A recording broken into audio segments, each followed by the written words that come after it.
guys, welcome to our channel. இன்னைக்கு நம்ம என்ன vlog பார்க்க போறோம்னு பார்த்தீங்கன்னா சண்டே vlog. நம்ம திருநள்ளாறு வந்திருக்கோம். ஸோ இங்கேருந்து நியர்பை இருக்க டெம்பிள்ஸ் எல்லாமே பார்க்க போகிறோம். சாட்டர்டே ஒரு 2-3 டெம்பிள்ஸ் கவர் பண்ணியிருந்தோம். இன்றைக்கி கொஞ்சம் நியர்பை கும்பகோணம் அந்த மாதிரி இருக்க சைடு வந்து டெம்பிள்ஸ் பார்க்க போகிறோம். வாங்க வீடியோக்குள்ளே போகலாம். ஸோ இந்த குளம் பார்த்திங்கன்னா திருநள்ளாறில் என்ன குளமா? எமத்தீர்த்தம். ஸோ இந்த குளத்தோட நேம் அதுதான். உங்களுக்கு வழி தெரியுதுல்ல, அந்த சைடு தான் வந்து கோவிலுக்கு நடந்து போகணும். அப்படியே நேராக போனால் அதான் கோவில் கோபுரம்.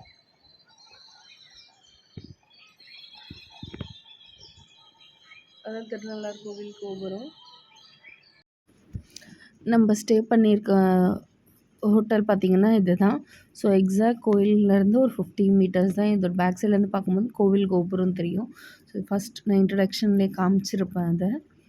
தென் இந்த ஊர் பார்த்திங்கன்னா பயங்கர சூப்பராக இருக்குது. பறவைகளோட சத்தம் மார்னிங்கில் எல்லாமே வந்து ரொம்ப அழகாக இருக்குது. இன்றைக்கி நம்ம பார்த்திங்கன்னா வந்து நியர்பை கொஞ்சம் கும்பகோணம் அங்கே இருக்க கோவில்லாம் தான் பார்க்க போகிறோம். ஸோ மார்னிங்கே வந்து ஒரு 6 o'clock அரௌண்ட் ரெடி ஆகிட்டு கிளம்பிட்டோம். இந்த வீடியோவோட பார்ட் 1 பார்த்திங்கன்னா திருநள்ளாறு வைத்தீஸ்வரர் கோவில் போயிருப்போம். ஸோ அந்த வீடியோ ஆல்ரெடி அப்லோட் பண்ணியிருக்கோம். நம்ம சேனல் செக் பண்ணுங்கள். இந்த வீடியோலாம் நான் அட்டாச் பண்ணுறேன். கண்டிப்பாக செக் பண்ணி வியூ பண்ணுங்கள், சப்ஸ்கிரைப் பண்ணுங்கள். வீர சோழன் ரிவரா யார் சொன்னா? போட்டிருந்தது அந்த ரயில்வே பிரிட்ஜ் இருந்ததுல. ட்ரைவ் பண்ணிட்டு வரும்போது பார்த்திங்கன்னா ரொம்ப அழகாக இந்த மாதிரி மரமே வந்து கொகை மாதிரிலாம் கவர் பண்ணியிருந்தது, அழகாக இருந்துச்சு. ஃபஸ்ட்டு நம்ம விசிட் பண்ண கோவில் பார்த்திங்கன்னா செகண்ட் டே மார்னிங் சூரியனார் கோவில். ஸோ இந்த கோவில் பார்த்திங்கன்னா வந்து சூரிய பகவான் குரு இருப்பார் இந்த கோவிலில். ஸோ ரொம்பவே பியூட்டிஃபுல்லாக இருந்துச்சு. கொஞ்சம் ஊருக்குள்ளே இன்டீரியராக போகிற மாதிரி தான் இருக்குது டெம்பிள்ஸ் எல்லாமே. ப்ளஸ் இந்த கோவில் பார்த்திங்கன்னா கொஞ்சம் கன்ஸ்ட்ரக்ஷன்ஸ் ஒர்க் எல்லாமே நடந்துகிட்ருக்கு. ஃபஸ்ட்டு நம்ம போயிட்டு அர்ச்சனை தட்டை வாங்கிட்டு சாமி பார்க்குறதுக்கு போயிட்டோம். ஸோ முதல்ல வந்து விநாயகர் தான் வழிபட்டுட்டு வந்தோம். இந்த பூ எல்லாருக்குமே தெரியும்னு நினைக்கிறேன், சங்குப்பூ. ஸோ ஸ்கூல் படிக்கும்போது செம்பருத்தி சங்குப்பூலாம் வந்து ரொம்ப தேடி வந்து ப்ராஜெக்ட் பண்ணுவோம். இதுதான் வந்து சிவசூரிய நாராயணர் உற்சவர். ஸோ இங்கே பார்த்திங்கன்னா காசி விஸ்வநாதர், விசாலாட்சி அம்மா இந்த எல்லாமே இருந்தாங்க. கோவிலுக்கு வந்தாவே கண்டிப்பாக அங்கே விற்கிற பிரசாதம் வாங்கி நம்ம சாப்பிட்டே ஆகும். ஸோ சொய்ய உருண்டை, புளி சாதம், தயிர் சாதம், அல்வா, அதிரசம், வடை அப்படின்னு சொல்லி நிறைய டைப்ஸ் விற்றுட்டு இருந்தாங்க. இங்கே தான் விளக்கு போடுறாங்க சாமிக்கு. ஸோ சூரியனார் பார்த்துட்டு குரு பகவான் பார்த்துட்டு நம்ம வந்து கொஞ்சம் பர்ச்சேஸ்லாம் பண்ணிகிட்டு இருந்தோம். வீட்டுக்கு இந்த மாதிரி திங்ஸ் எல்லாமே வாங்கிட்டு வந்தோம். தென் எல்லாமே பர்ச்சேஸ் பண்ணிவிட்டு பார்த்திங்கன்னா பிரேக்ஃபாஸ்ட் சாப்பிட்றதுக்கு வந்தோம். ஸோ இங்கே பார்த்திங்கன்னா ஹோட்டல் எல்லாமே வந்து வீட்டிலையே செட் பண்ணி வச்சுருந்த மாதிரி தான் இருக்குது. பட் ஃபுட்டு குவாலிட்டி எல்லாமே சூப்பராக இருக்குது. ரேட்டுமே வந்து ரொம்ப கம்மியாக இருக்குது. லைக் 5 members 6 members சாப்பிடும்போது 150 rupeesக்கே வந்து நாங்கள் பிரேக்ஃபாஸ்ட் சாப்பிட்டுட்டோம். நெக்ஸ்ட் நம்ம விசிட் பண்ண கோவில் பார்த்திங்கன்னா திருமண்ணஞ்சேரியில் இருக்க கல்யாண சுந்தரேசர் கோவில் தான். ஸோ இந்த கோவில் பார்த்திங்கன்னா மேரேஜ் ஆகாதவங்களுக்கு வந்து பரிகாரம் பண்ணுற ஸ்தலமாக இருக்குது. என்ன பண்ணுவாங்க அப்படின்னா ஃபஸ்ட்டு மேரேஜ் ஆகணும்னு சொல்லிட்டு போயிட்டு லேடிஸாக இருக்கணும் ஜென்ஸாக இருந்தாலும் ஒரு மாலை வாங்கிட்டு போயிட்டு சாமிக்கிட்ட இருந்து பூஜை பண்ணி அந்த மாலை போட்டுட்டு வருவாங்க. நெக்ஸ்ட் 1 yearலேயே கல்யாணம் ஆகிடும் அப்படின்றது ஐதீகமாக இருக்குது.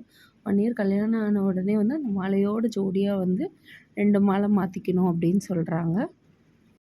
இந்த கோயிலுமே நல்லா இருந்துச்சு. நெக்ஸ்ட்டு நம்ம விசிட் பண்ண 3rd கோவில் பார்த்திங்கன்னா சண்டே அன்னைக்கு வந்து ராகு ஸ்தலம். ஸோ கும்பகோணமில் இருக்குது இந்த கோவில். ராகு பரிகாரம் எல்லாமே வந்து இங்கே பண்ணுறாங்க. நம்ம அரௌண்ட் 11:30 கரெக்டாக ராகுகாலம் டைமுக்கு அங்கே போனதால் 11:30 பூஜையிலே வந்து நம்ம கலந்துக்கிட்டோம். ஸோ சீக்கிரமாகவே முடிகிற மாதிரி இருந்துச்சு. அந்த சாமி முன்னாடி வச்சு அபிஷேகம்லாம் பண்ணி ஸோ அந்த மாலை போட்டு விட்டு அர்ச்சனை பண்ணுறாங்க. எல்லாமே சூப்பராக இருந்துச்சு. ஸோ இவ்வளோ தூரம் வந்து நம்ம கும்பகோணம் டிகிரி காஃபி குடிக்காமல் போகலாமா? ஸோ ஒரு காஃபியும் நம்ம வந்து குடிச்சாச்சு. Hi guys, hello guys. How are you? How are you? What is your name? What is your name? Where you are going? ఓకేమ్మా మా పసికిదమ్మా అయ్యో ఆడ కాదు మైడ పెట్టుకొని చెప్పాలి పసికిదుమా చెప్పు పసికిదుమా தயிர் சாதம் சாப்பிட்டாருமா எங்க போயிட்டு இருக்குமா முருகாசாமி பார்க்க சொல்லு விச்சுமா எங்க போறோம் இல்ல இங்க பாரு எங்க போறோம் நெக்ஸ்ட் நம்ம விசிட் பண்ணது பார்த்தீங்கன்னா இவ்வளோ தூரம் வந்துட்டு அப்பன் முருகனை பார்க்காமையா ஸோ கும்பகோணம்ல இருக்க ஆறுபடையில் ஒன்றான சுவாமி மலை தான் போயிருந்தோம். ஸோ அப்பன் முருகனுக்கு பார்த்திங்கன்னா அவர் ஹைட்டுக்கு மாலை போடணும்னு சொல்லிட்டு ஒரு மாலை வாங்கிட்டு சில க்ளோசிங் டைம் ஆகிடுச்சு 1:00 மேலே ஆகிடுச்சு. ரொம்ப ஃபாஸ்ட்டாக போயிட்டு க்ரௌடு கொஞ்சம் சண்டேன்றதால இருந்ததால் அப்பன் முருகனை பார்த்துட்டு அங்கேருந்து கிளம்பிட்டோம். ஸோ இதோட எல்லா கோவில் இதுவும் விசிட் பண்ணிட்டோம். நியர்பை மோஸ்ட்லி இருந்ததை சென்னை கிளம்பிட்டோம். போகிற வழியில் பார்த்திங்கன்னா டேடியோட ரொம்ப க்ளோஸ் ஃப்ரெண்ட் பண்ருட்டியில் இருக்கார். அவர் பண்ருட்டியில் வந்து பலாப்பழம் நமக்காக எடுத்துகிட்டு வந்தார். அவர்கிட்ட எல்லாமே வாங்கிட்டு சென்னை கிளம்பிட்டோம். ஓகே கைஸ், நெக்ஸ்ட் vlogல பார்க்கலாம். Bye bye.